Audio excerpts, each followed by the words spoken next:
शायद चंद बातें मेरे हिंदी और हिंदुस्तानी में होती है, इसीलिए ज्यादा हिंदुस्तानी में जो खासकर पंडित जवाहरलाल नेहरू जी जो भाषण करते थे वो हिंदुस्तानी में होता था, तो वैसा ही मैं थोड़ा थोड़ा हिंदुस्तानी भाषा सीखा हूँ और आपके सामने यहाँ पर खड़ा इसलिए हुआ हूँ। मुझे हमारे नेता श्रीमती सोनिया गांधी जी, राहुल गांधी जी और सारे सीनियर नेतागण और 9,000 डेलीगेट्स, इन्होंने सभी ने मिलके मुझे चुना है और मेरा कैसा हुआ, कितने दिन चला, इसका तो हिसाब हमारे बघेल साहब ने तो दिया, लेकिन नड्डा साहब का इलेक्शन कैसा हुआ ये किसी को भी पता नहीं, क्योंकि वहां पर चुनाव नहीं होते, सिर्फ नॉमिनेट किया जाता है और वो हमको बार बार ये कहते हैं कांग्रेस में कोई डेमोक्रेसी है? कांग्रेस के लोग कभी चुनाव कराए हैं? ये सवाल हमसे पूछते हैं। तो मैं अब उनसे पूछूंगा, आपके कितने डेलीगेट्स थे, आपके कितने उम्मीदवार खड़े हुए थे, आप किस ढंग से चुनाव कराया, ये मुझे हिसाब दो, जनता को दो। अरे आप तो करते नहीं और दूसरों को कहते हो कि वो नहीं हुआ, ये नहीं हुआ, और उनका तो एक कॉमन स्लोगन है,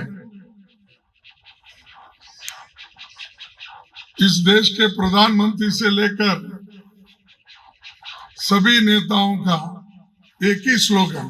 मैं जब पार्लियामेंट में लोकसभा के कांग्रेस पार्टी का नेतृत्व करता था, भारी बहुमत से जिताना और बीजेपी कैंडिडेट की डिपॉजिट जब्त होना, ये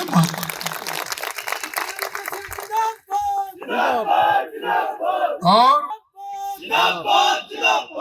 हमने जो वायदे किए और हमारे पार्टी के नेताओं ने जो आपके सामने 10 वायदे रखे हैं और वो पूर्ति करने के हैं कि वो कोई असंभव नहीं है, सब संभव है। क्योंकि जब हमारी यूपीए सरकार थी उस वक्त मनमोहन सिंह जी के नेतृत्व में, सोनिया जी के नेतृत्व में 72,000 करोड़ रुपए हमने किसानों का कर्जा माफ किया। यहाँ के किसानों का भी कर्जा माफ करने का हमने बीड़ा उठाया है, वो जरूर करके रहेंगे। रही बात पुरानी पेंशन स्कीम की,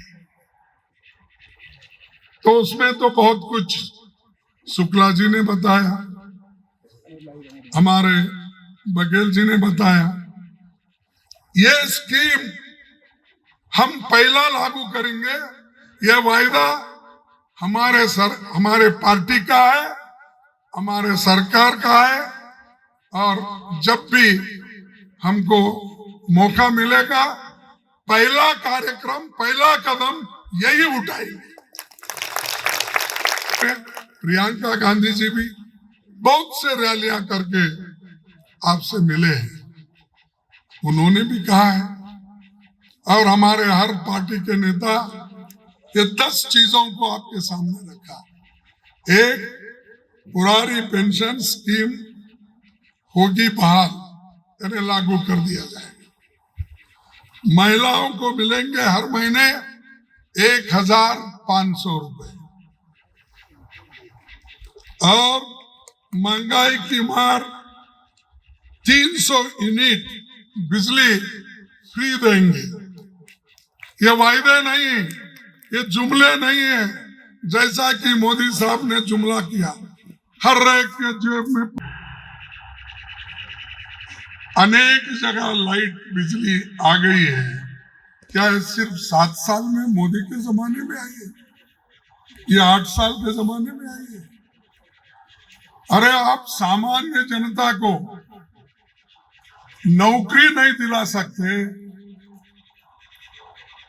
सरकार में जो हिमाचल प्रदेश में सरकारी 65,000 नौकरियां खाली है, 65,000, और देश में 14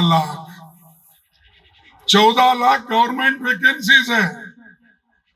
आप वो वैकेंसी भर्ती नहीं कर रहे। क्या 65,000 है, आप भर्ती नहीं कर रहे। और सर्टिफिकेट प्रधानमंत्री बांटते हैं 70-75,000 लोगों का। अरे जब 13 लाख 14 लाख वैकेंसीज है,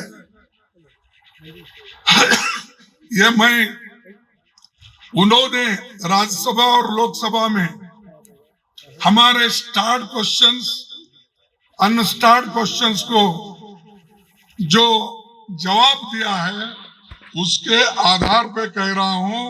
सिर्फ मेरे मुंह जबानी नहीं या किसी को ब्लेम करने के लिए मैं ये नहीं कह रहा। उन्हीं के उत्तर है। आप देखिए, आपके गूगल्स में निकाल के देखिए, लाखों वैकेंसीज हैं, वो भर्ती नहीं कर रहे। नौजवान आज इतनी जो अनएम्प्लॉयमेंट बढ़ रही है, इसके तरफ वो देख रहे नहीं। इन्फ्लेशन दिन पे दिन अवश्य वस्तुओं की कीमतें बढ़ रही है, उधर वो देख रहे नहीं। जीडीपी आपकी गिर रही है, उधर आप देख रहे नहीं।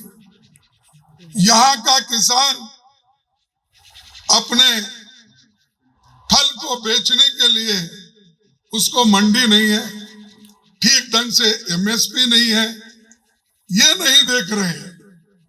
अरे यहाँ 40-50 रुपए में जो फल ले जाकर 200 रुपए में बाहर बेचते हैं, उनको मोदी सरकार सपोर्ट करती है, उनको यहाँ के चीफ मिनिस्टर सपोर्ट करते हैं। तो क्या आपको ऐसी सरकार चाहिए? ऐसे मोहब्बत से रहने वाले लोग हैं, इनको तो आप बेवकूफ नहीं बना सकते। उनको बना सकते जिनको मालूम नहीं है। उनको कह सकते मैं 15 लाख दूंगा, 2 करोड़ नौकरी दूंगा, फलाना करूंगा फलाना करूंगा, ये उनको कहो। यहाँ के लोग पढ़ते हैं, लिखते हैं, सुनते हैं, टीवी देखते हैं, फिर उसके ऊपर से अपना निष्कर्ष निकालते हैं। सिर्फ देखने से ही संतुष्ट नहीं हो, अपना भी कोई दिमाग लगा के काम करते हैं। तो ये हमारा स्टार्टअप फंड भी होगा, मोबाइल क्लिनिक होगी, और हर विधानसभा में 4 अंग्रेजी मीडियम इंग्लिश मीडियम स्कूल खोलेंगे।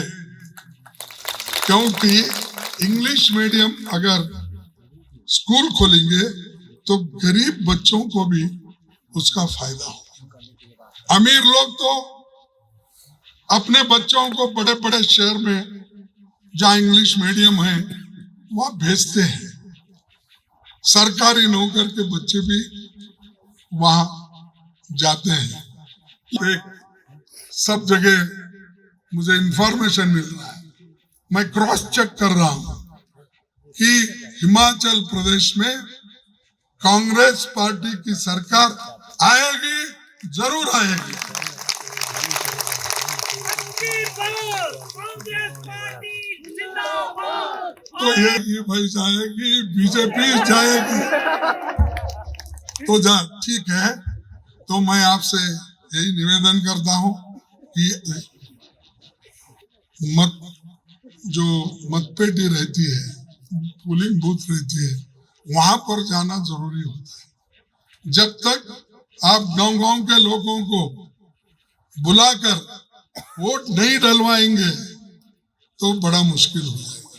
इसीलिए मैं आपसे फिर एक बार विनती करता हूं कि आप सबको एक पूरा अपना शक्ति देकर पोलिंग बूथ पर जाकर वोटिंग कराओ। और इतने छोटी सी समय में इतनी संख्या में लोग जमे हैं, तो इसका यही अर्थ है कि कांग्रेस के पीछे, कांग्रेस के साथ सभी लोग हैं। यही